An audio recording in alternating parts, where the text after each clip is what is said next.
성령을 구하는 것이 기도의 모든 것입니다. 그러나 내가 진리를 너희에게 말하노니 내가 가는 것이 너희에게 유익하니라. 만일 내가 가지 아니하면 이로자가 너희에게 오시지 아니하시기 때문이라. 그러나 내가 떠나가면 내가 그분을 너희에게 보낼 것이라. 누가 보낸다고요? 예수님이 보냈어요. 그래서 6강에서 오직 예수라고 제가 그렇게 핏대 높여서 증거할 수 있는 것도 이러한 사실 때문에. 그리고 제가 계속해서 핏대 높여서 성령 구하는 것만이 우리의 기도의 전부다. 이렇게 말할 수 있는 것도 이런 말씀 때문에. 예수님께서 성령을 이토록 강조하신 이유가 바로 여기에 있는 것입니다. 성령을 강조하신 이유는요. 성령님이 우리를 진리로 이끄시기 때문이에요. 성령님이 도와주지 않는다면 말씀을 읽어도 깨닫기가 힘들어요. 저도 전에 그래도 교회 다니면서 뭐 주일학교 교사도 했고요. 뭐 이러면서 가르치려면 공부 많이 해야 되잖아요. 그리고 또 저는 또 부끄럽지만 신학까지 공부했다고 그랬잖아요. 그럼 성경 말씀 공부해야 되잖아요. 그리고 제가 간 학교는 일반 신학교가 아니고 세상 학문과 이렇게 복합돼 갖고 가르치는 데가 아니고 오직 성경만 가르치는 신학교였거든요. 그래서 성경을 더 많이 볼 수밖에 없었어요. 그런데도요. 성령을 인정하지 않고 성령을 뭐 의지하는 법도 모르고 지금도 잘은 모르겠어요. 근데 어느 정도 이제 감은 잡혀요. 근데 성령님을 따라서 성령님이 이끄시는 대로 제가 성경 말씀을 읽을 때랑 너무나 차이가 나요. 하나님의 말씀의 비밀들이. 그리고 전에는 가르치려고 그 구절만 가지고 달달 외워갖고 막 그걸로 막 하다가 막 헷갈리진 않을까 염려하면서 했었어요. 근데 지금 이제 성경 전체가 다 들어옵니다. 언제부터냐? 성령을 의지할 때.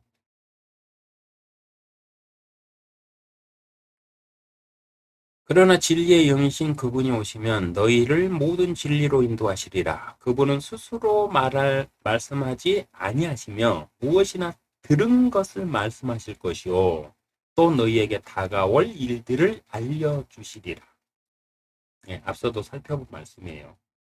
성령은 뭐냐? 첫 번째 이루어자이시잖아요. 그 의미도 살펴드렸죠. 근데 이제 두 번째가 진리의 영이세요. 근데 이 진리가 뭐냐? 하나님의 말씀이 진리. 세상 기준 말고요.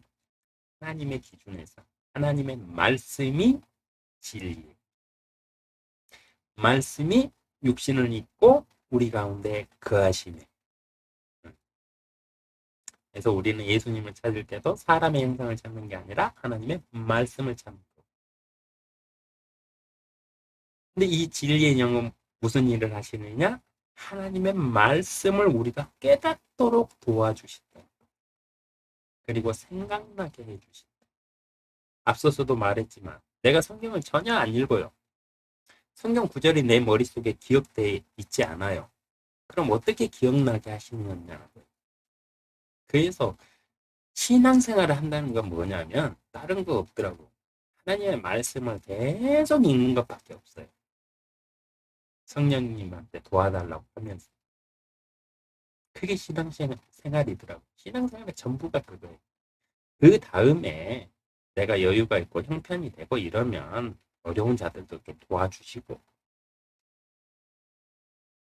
사랑하라고 그랬으니까 사랑도 좀 실천하시고 내 사랑도요. 하나님을 사랑하지 못하면서 어떻게 사람을 사랑합니까? 내 이웃을 사랑합니까? 아니요. 첫 번째 사랑도 똑같아요. 하나님을 먼저 사랑을 해야만 하나님께서 너의 마음을 알겠다. 내가 이걸 너한테 맡길 테니까 이걸로 내 이웃들에게 내 이름으로 좀 이렇게 봉사 좀 해라. 네가. 그랬을 때 사랑도 실천하는 거야.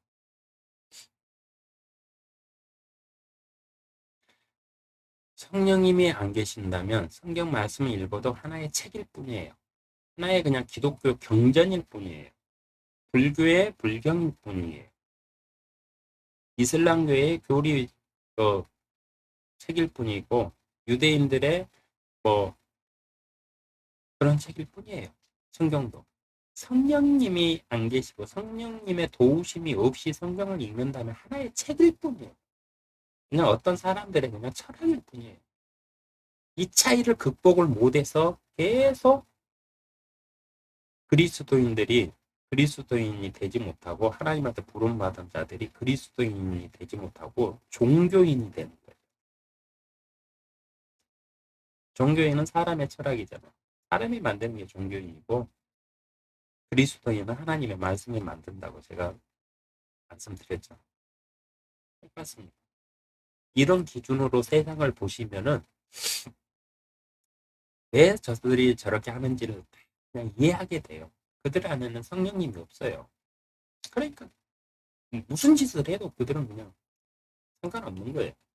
어차피 우상인데. 그들에게 하나님은 똑같은 우상이나 똑같거든요. 하나님은 우상 취급하면서 그렇게 그냥 목회하고 그렇게 가르치고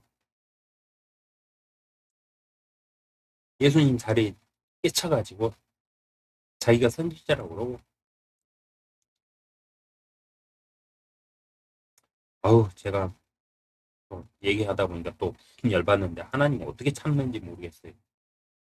그래서 하나님은 참 자비롭고 은혜로우시며 오래 참으시고 선함과 진리가 충만하신 분이 하나님인 건 맞습니다. 저 같은 못 참겠어요. 진리는 하나님의 말씀. 그래서 말씀이 육신이 되어 오신 예수님이다. 그래서 예수님을 찾을 때는 하나님의 말씀을 찾아라. 자녀의 증표. 내가 기도하기 전에 내 안에 성령이 있느냐. 그리고 기도하실 때 아예 순서를 바꾸세요. 내가 기도하지 마시고 성령님 저를 위하여 기도해 주세요. 라고 부탁을 하세요. 처음에는 몇 번 할 때는 잘 안 되더라고요. 저도. 계속 뭘 기도를 해도 무슨 기도를 해도 뭐 맨날 뭐 달라고만 하고 나 어려우니까 도와달라고만 하는 기도가 지겹고 내 스스로가 너무 뻔뻔하고 이래가지고 어느 날 에라 모르겠다. 성령님이 알아서 기도해 주세요. 제발. 그리고 기도하는 것도 좀 가르쳐 주세요. 이러면서 눈만 감고 있어요. 성령님 알아서 기도해 주세요. 제일 처음에는 내가 이러다 미치는 거 아닌가 싶기도 하고 내가 이거 하나님한테 대드는 거 아닌가 싶기도 하고 막 이랬어요. 근데 그게 하루, 이틀, 일주일, 2주, 3주, 4주 이렇게 가다 보니까 그 안에서 서서히 성령님이 저를 위해서 기도하시는 걸 느끼게 되더라고요.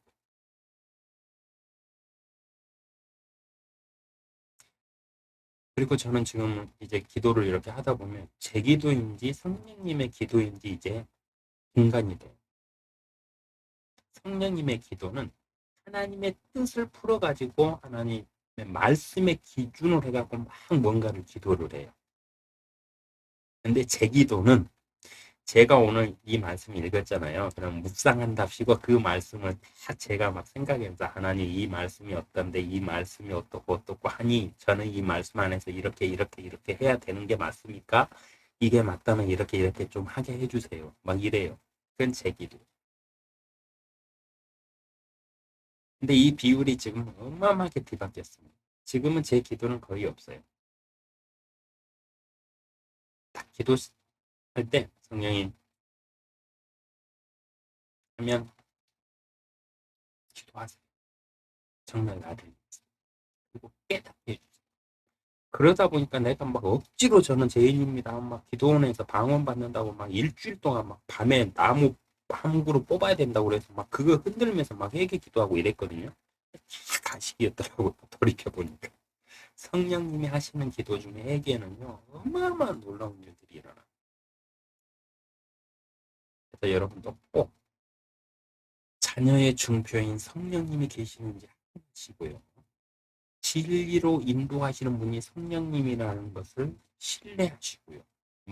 그냥 믿으라는 소리 아닙니다. 말씀에다 찾아서 확인하셔야 돼요. 꼭.